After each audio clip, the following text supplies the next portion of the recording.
So, welcome back to another episode of the Let's Chat Derbyshire podcast, where we talk about mental health, suicide prevention and neurodiversity. I'm Luke and I work in Derbyshire's Public Health, Mental Health and Suicide Prevention team. We hope you're doing well today, and today we are joined by Dave, and we're going to be talking about volunteering, the impact on your mental health and how great it is to improve your mental well-being. If you're not already, do like and subscribe to the podcast. Drop a comment if you do enjoy this episode, and don't forget to follow the link in the description over to the Volunteer Centre's website. So just before you introduce yourself, how are you feeling out of 10 today?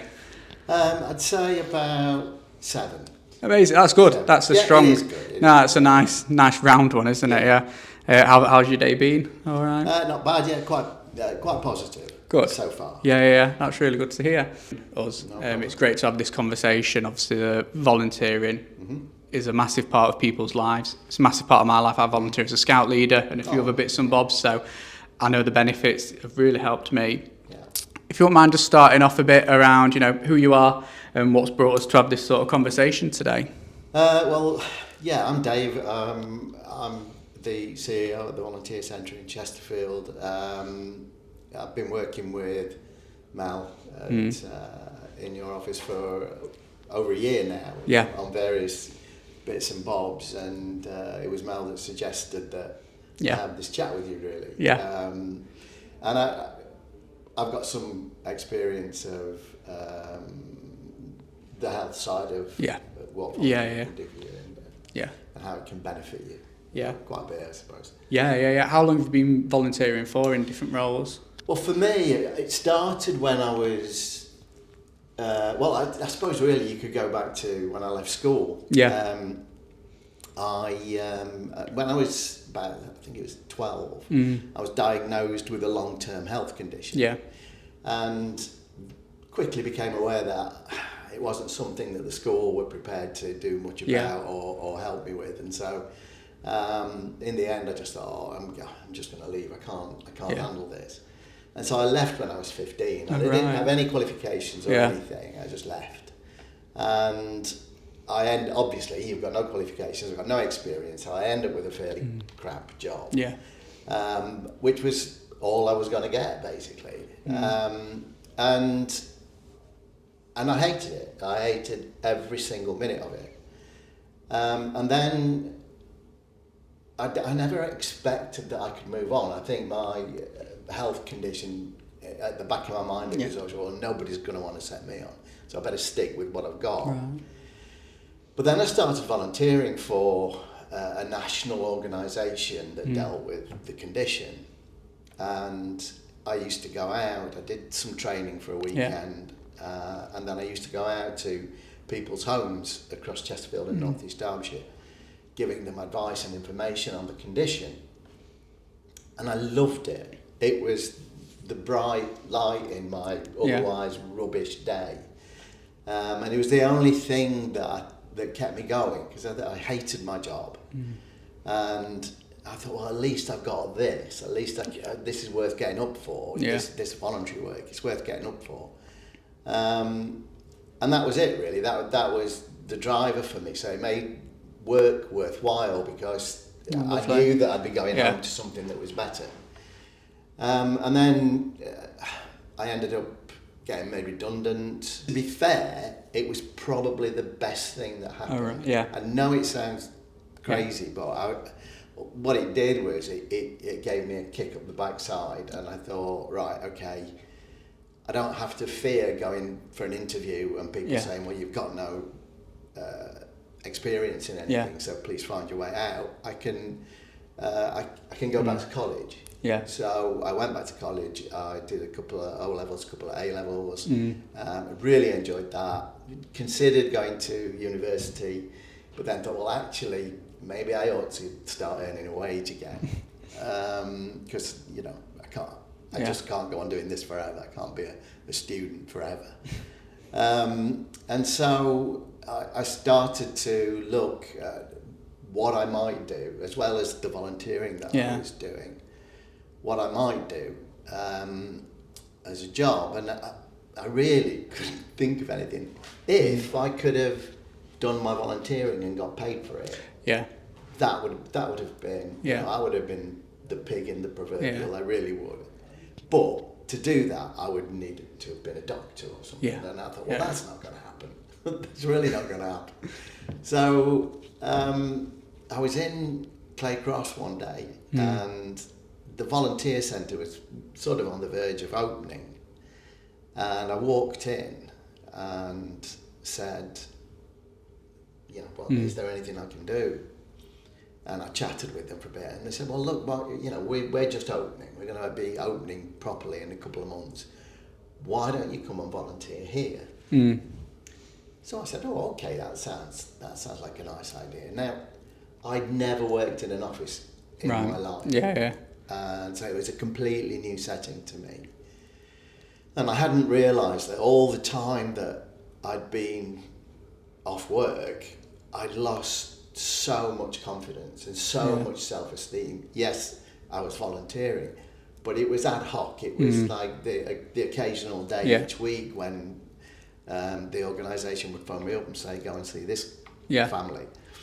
So it was very ad hoc. And so to go into an office, even though it was only one day a week at the start, I thought, this should, do something for me. But I realised very quickly that it's a big step. Yeah. It's a huge step. And I would sit there and the phone would ring and I'd think, well, I can't answer that because it might be somebody wanting to know something. And what do I know? I don't know anything. And the staff would look at me thinking, well, one day he will answer it, Because again, as a bloke, men's conversations are very short anyway. You pick the phone up, if I'm at home, you pick the phone up and say, I'll meet you on the football field in 10 minutes. That's it. Or 5 minutes. That would be it. But suddenly people want to phone up and they want information from you, and I thought, I can't possibly do this. Yeah. But as I say, they stuck with me, and eventually I picked the phone up and started giving people information. And never looked back. One day a week became 2, and then it became 3, then 4, then 5. And then a job became available as a clerical worker, so bottom of the rung, but I went for it. And I got it. It was probably the worst interview anybody's ever given. So I got the job, and it was brilliant. I've loved every minute of it ever since. And I've climbed up the rung bit by bit. I went from clerical worker to development worker, and then office manager, and then manager, and then CEO. So if you'd have said to me, because I've been there 28 years now, amazing. And if you'd have said to me 28 years ago, well, one day you'll be CEO here, I'd have run a mile. I just said, no, that's not going to happen. I mean, yesterday I was talking to some students at Derby University, and this is a story I trot out time and time again. And again, if somebody had said you'll be talking to students, you'll be giving a talk to students from the university, I'd have run a mile because that would have frightened me to death. But not anymore. And that's amazing. I can't say enough for how it's promoted me. It's given me a sense of well-being. And I do very often think back to the time when I'd been made redundant, and after a while that starts eating into your soul, not having anything, not having a job. Even, before I had a job which I hated, and that eats into your soul as well. But not having a job, you start to feel worthless, and that there's nothing for you. And just that label of being on the dole was bad, because I'm from a working class family, and that, you work. On the dole, work. And so that was quite hard to go through that, and my mental health did suffer. I did get quite depressed about it, but suddenly when I started volunteering, that gave me some structure. It gave structure to my day. There was something that I have to get up for. I'd get into the office and there was things I had to do. There were tasks that were mine. So you have ownership of certain things. And then suddenly you're part of a team again. And that, all that, it just builds your self-esteem. The long-term health condition and stuff. How did that affect your mental health? Obviously at school, you must have felt really disheartened if you got to the point where you were just Yeah. like, I can't do this anymore. I've got to just leave. It was, and I think because it shouldn't have been the issue that No. it was. It Yeah. shouldn't have been the problem that it was. No. And I got tired of making excuses for it, and then there comes a point where everybody else is looking at you, and you start to make it an issue for yourself. Yeah. And I didn't want to do No. that, but I started to get a chip on my shoulder about it, and blame it for everything. Yeah. You know, this Yeah, is the yeah, reason I'm not doing that. This Yeah. is the reason. But when you actually moved that, when I started volunteering and got into the volunteer centre, you realise that chip's not there. You can soon get rid of that if you want.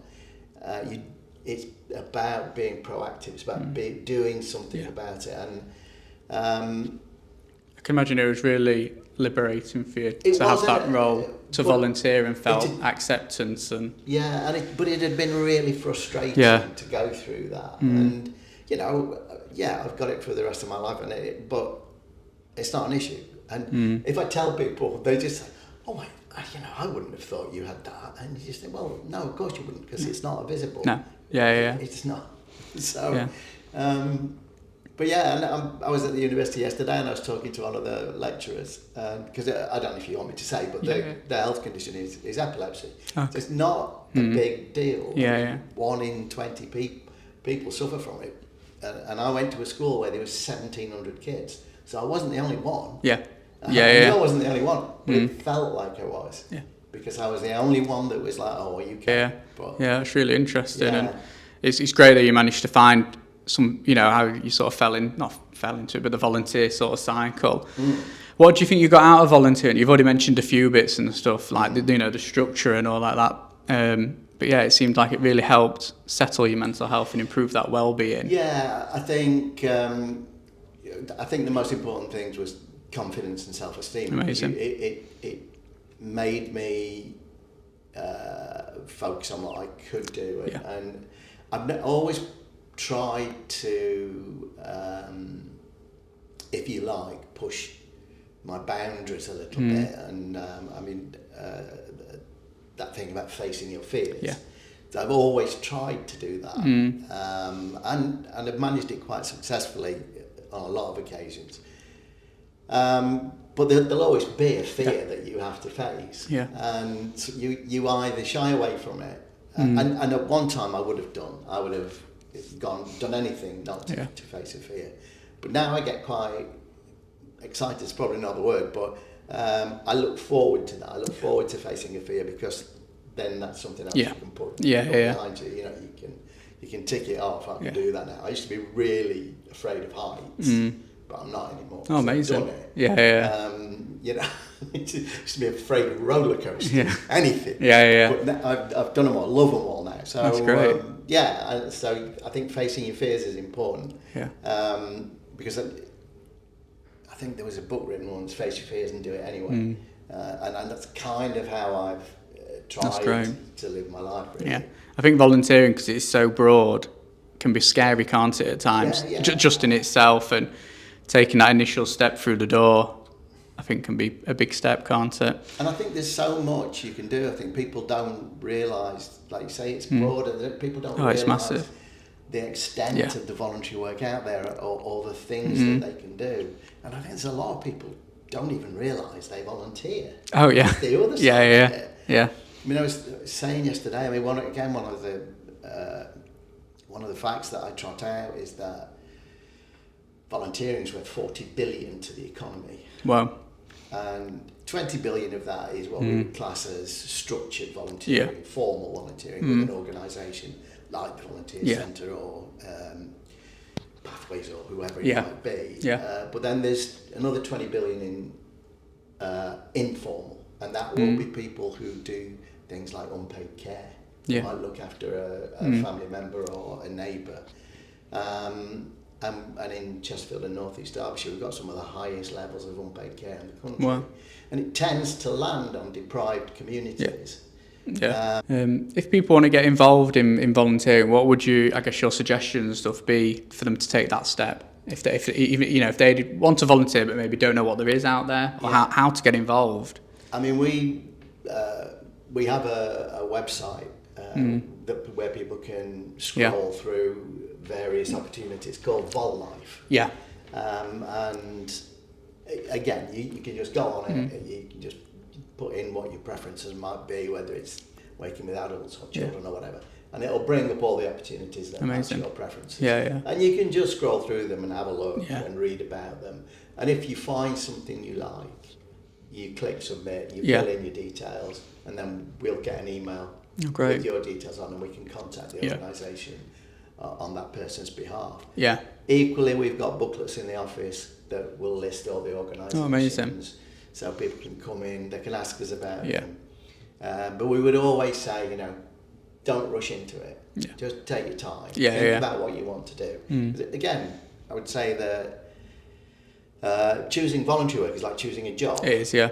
Get something you're going to enjoy. Don't just jump into something and then do it for 2 days and think, I really don't like this. Because that'll put you off that organisation, but it'll probably put you off volunteering. Yeah, no, I agree. I think I don't know, this might sound weird, but I don't think you should volunteer just to volunteer. You've got to do it for yourself as well. Yeah.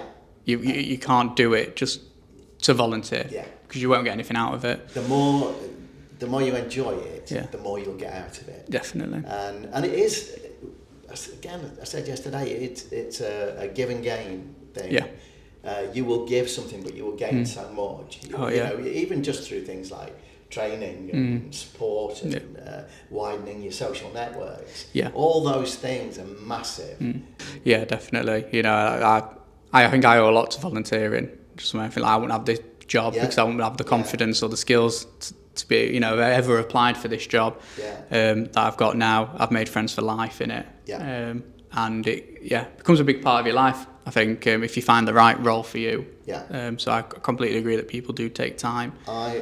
I always say that volunteering actually saved my life because I was getting towards the end of my 30s, nearing 40, and I thought, I am never going to work again. What am I going to do? What's going to happen to me? Yeah. I just couldn't see any way out. And that, I was probably at my lowest ebb at that point. Yeah. And then, as I say, I started volunteering at the Volunteer Centre. It's absolutely changed my life. That's amazing. And I say changed my life and then saved my life as well. Yeah. I don't know what would have happened. I dread to think what might have happened. Wow, that's amazing. Moving on to, I guess something, King's Award. Yes. You got that? We did. That's amazing. How was that?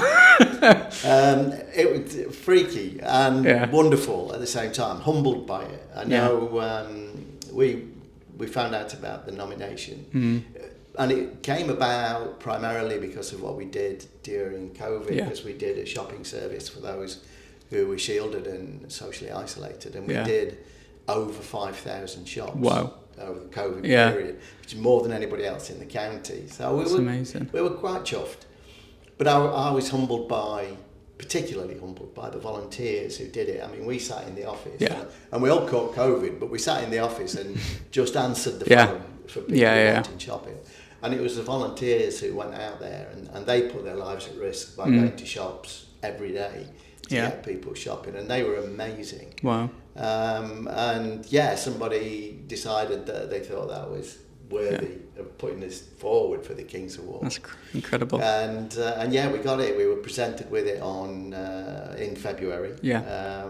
So we got the big old glass trophy and amazing certificate signed by the King, which is pretty cool. Yeah. And then last Tuesday, two of us went to Buckingham Palace to a garden party. Wow. And it was awful because it absolutely threw it down. I was soaked. We stuck it for about 40 minutes and then looked at each other and said, shall we go? It's a bit wet. Didn't even get near a soggy cucumber sandwich. I bet if you look back to when you were at school and decided to leave to look at that achievement and think you never think it's going to happen to you. It's one of those things where again, looking back, in a year's time, I look back and think, wow, that was something. When it all happened, people were going mad about it. You know, my friends and people in the sector were going mad about it.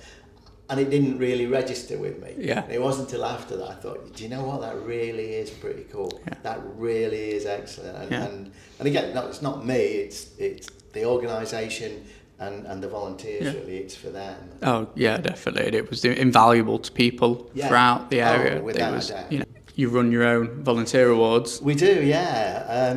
We started that. I think it's about 13 years ago now. We decided that. We didn't do enough for volunteers and for organisations. We used to hold a very small event for volunteers and at our AGM. And it was really small. And then we thought we needed to do something bigger. And we needed to recognise and reward not just volunteers, but the organisations they volunteer with. Staff members, all kinds of different things, and we wanted to put on something that they could remember, and something that they'd enjoy going to, and so we managed to hire the Pomegranate Theatre for a night, and I think at each one we've had about 300 people there, and there's about 11 awards. Yeah. And it's really, and that's been really good, and that's been really successful. That's brilliant. It's important, isn't it, I think, to recognise the volunteering in Derbyshire, because there's so many opportunities, but so many roles filled already by people, you know, giving their time up to support others as well. So that's great. When are they normally held? October. Amazing. Because the Pomegranate's closed for refurbishment at the moment, we've moved across into the Winding Wheel. So it's much harder to get a date. Because everything's in the Winding Wheel. So we're usually snuck in after some big act and that's great. And what's it that they have at Christmas, the Panto. So that's brilliant. Day for us then. That's lovely. We'll pop a link in nearer the time, I guess, just to let people know when it is. So for people, to get into volunteering, you've already mentioned about how you can do it. You can go on the website or pop in. What will be the call to action to people in Derbyshire? Really, I think you've already mentioned so much about why people need to volunteer. Is there any final sort of bits you'd like to? I think that being a volunteer is it's at the fundamental core of everyone. Because none of us get through life without someone else's help. And we all offer help to people throughout our lives. So it's there, it's always there. And it's about recognising it. It's about recognising it's there, and it's about doing something about it. And I think it was Martin Luther King who said the most persistent and urgent question is, what are you doing for others? And that's what we try and do by, I guess. Yeah, no, definitely. No, thank you. If people want more information, we'll be sharing on social media, and people can find out about opportunities, local to them. And I think from us, just as a team, we just want to thank all the volunteers in Derbyshire. Without you guys, a lot of our work wouldn't be achievable. Just a big thank you from us, really, I think, for people that are giving their time. And if anyone does want to get involved, no matter how small, just get involved. It doesn't have to be stuff official. But just recognising if you are a volunteer or, if you want to. Thank you. No problem. No, anytime. Thank you. So it's been great speaking to you today. Thank you for your time again. It's been really insightful, and thank you for just sharing everything that you've shared. So like I said already, we'll be popping some links in the description at the bottom, and you've been listening to the Let's Chat Derbyshire podcast. Don't forget to like and subscribe, and would really appreciate if you could leave a comment on YouTube or give us a review on Spotify, because that just helps the podcast get out to more people locally, so it can reach a wider audience. So thank you. Perfect.